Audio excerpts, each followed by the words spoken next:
Robocop Rogue City Unfinished Business. What a mouthful. Is it worth a buy? Let's read the words of the developer.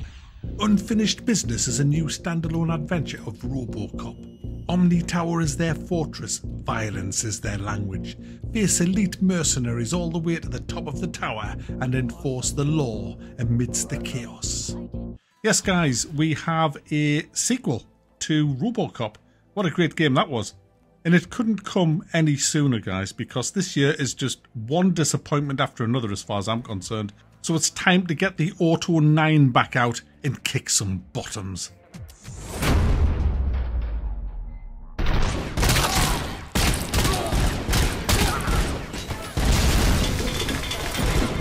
First up, let's have a look at the old graphical options. There's quite a few to twiddle and tweak to get the best out of your rig. As I always say, I'm running a 2080 i9 and I had a few frame drops, not going to lie. I was running this on my SSD drive as well. Still had a few frame drops. I was kind of resyncing it at 60 frames a second in 1080p to give you a bit of an idea of what I was running it with. And most of the time it was 60 frames a second, but it did drop below that when there was quite a bit going on the screen, a few explosions. I got a couple of stutters now and then, but it was easily playable, very well playable. So if you've got anything greater than a 2080, you'll have pretty much no problems. So what's the game like? Well, let's get the bad out the way, shall we? It's a Robocop game, and I expect to play as Robocop, but you don't always play as Robocop. You play as Mr. Murphy in a section of the game where it's like a reminiscent flashback. Obviously, it's a flashback. And it wasn't too bad because you had a gun and you could shoot people. But then you get to play as this woman, and it's possibly the most boring fucking segment of gaming that I've ever had in my life. Honestly, guys, I think the devs just trolled us with this. You're in a house and you've got to do the chores, answer the phone, feed the fucking cat. All that in a game of excessive violence. You are feeding a cat, answering the phone, picking up papers, for fuck's sake. I don't want to do it. I didn't give a toss about this woman or about what her role is in this. It's a flashback, just part of the story. I just skipped through. Give me back Robocop with a big fucking gun.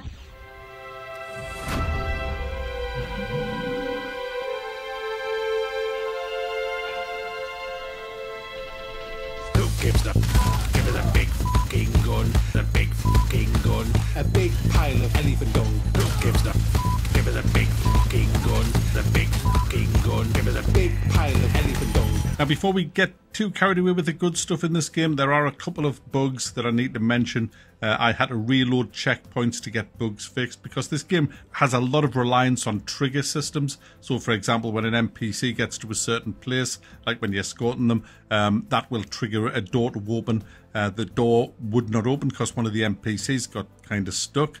So I got trapped and I couldn't do anything. I couldn't open the door wouldn't allow me to open it. So I had to reload the checkpoint and redo up to that point. There was a few other bugs. There was like graphics hadn't loaded in properly. There was AI appearing where they shouldn't, because what happens in the game is you only have access to your weapons when you should be able to fight. And I was in this area where you shouldn't have been able to fight. There was two guys started shooting me and I couldn't. Robocop ran away because he couldn't get his gun out. It was so bad. When you rely totally on trigger systems, you're going to have problems. And this game had about 3 or 4 of these incidents where it hadn't triggered properly, and as a result I got stuck. But you know, overall there wasn't that many bugs. Anyway, onto the good stuff. I briefly mentioned the combat before, but let's go into it a little bit more. Lots of arses get kicked in this game. The combat is fluid, it's fantastic, it's lips out action.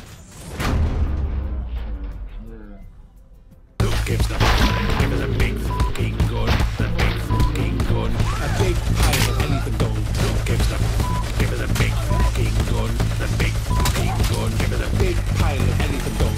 Now, the game's about 10 hours long. I've already played it for 8.5 hours, but I loved certain sequences so much I kept reloading the last checkpoint to do it again. I kid you not. I'm probably halfway through the game. I could have finished it now, possibly, but you'll do like, it's a bit kind of, you know, set up. Everything's kind of set up.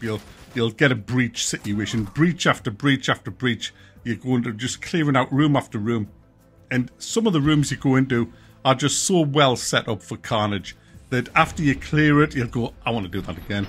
Reload checkpoint, go in, bam, do it maybe it's a bit differently, throw a few more faces against the wall by picking people up, pull out a bigger gun. It's just, the carnage is beautiful. It's just extreme violence in this game. Heads exploding, punching people in the face and the heads explode, pushing people's faces into air conditioning units. It's just fantastic. It's just violence after violence after. There's a story, but I don't care. I don't give a f*** who. Do you know what? What I want to say is the developers. Listen, this is a message to the developers. You're too nice, man. Be a bit of a bastard. You're too nice. You've kind of. I could have made this way better. I could, if they'd let me be technical director, I would have just made one change to this game. You can kill civilians. You can kill side quest givers.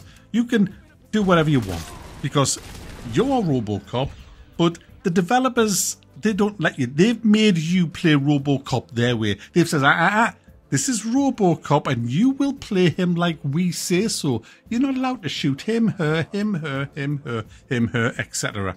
And I'm sorry, but I should be allowed to do... All the great games that people still talk about today are the games that allowed you to do that. No one talks about the fucking games like some of the old Ubisoft games where you couldn't do it. But I tell you what, Modern Warfare 2, people still talk about that today. The no Russian scene where you have the big LMG in the airport and you're just mowing all them civilians down. I still play that in my streams all the time, that mission.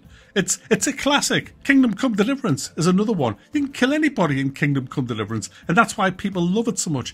But if you're going to hold us back by not allowing us... Look, if we kill all the quest givers, we don't get the side quests. That's on us. Let us do it, because half of them are so annoying. There's guys like saying, hey, go and find me gold teeth. One of my teeth fell out, Robocop. Will you use your scanners to find it? I just wanted to punch my fist through his face to knock all of his teeth out, but I couldn't. I had to be nice to him. All the options were nice options. No, I'm Robocop. I want to be a bastard. If I want to go around killing let me do that. You know, Robocop max style. That's what I want. Now, some of you might say the game's a bit repetitive. It is. Like I say, everything's just one setup after another, but you do get some kind of crazy weapons. You get this cryo gun, which is really freaking awesome. You just fire it. It has a bit of a warm-up time before it unleashes, where you're getting shot to shit. But when it unleashes, it just freezes everything in its way. It's a bit like a BFG with freezes, and I love that gun. Really, really good. It's got all the stuff from... It's very similar to the first one. I mean, it's just kind of like extra maps for the first one, let's be honest. You've got all the diffusing bomb things like you had in the first one. You've got your perk systems the same as the last one. You have your PCB boards where you can set where the circuit goes so you don't debuff yourself, but you buff other areas. All of that's exactly the same as it was in the first one. There's a few new enemies and there's a few new weapons, and that's pretty much it. And I'm more or less, you know, I'm closing in on the end of the game now. But it's been an absolute blast. I've enjoyed every second of it, apart from the mundane, shitty side quests. There's not as many as there was in the first one, thank goodness, but they're equally as shite. So that's the big downer for this game. Boring side quests. But if you just want to play Robocop and kick some ass, there is tons of people to wreck in all manner of ways as well. And it's really good fun game. Highly recommended. Excellent price as well. You can get this on Green Man Gaming for $19.99. Links in the description, guys. I'll see you there.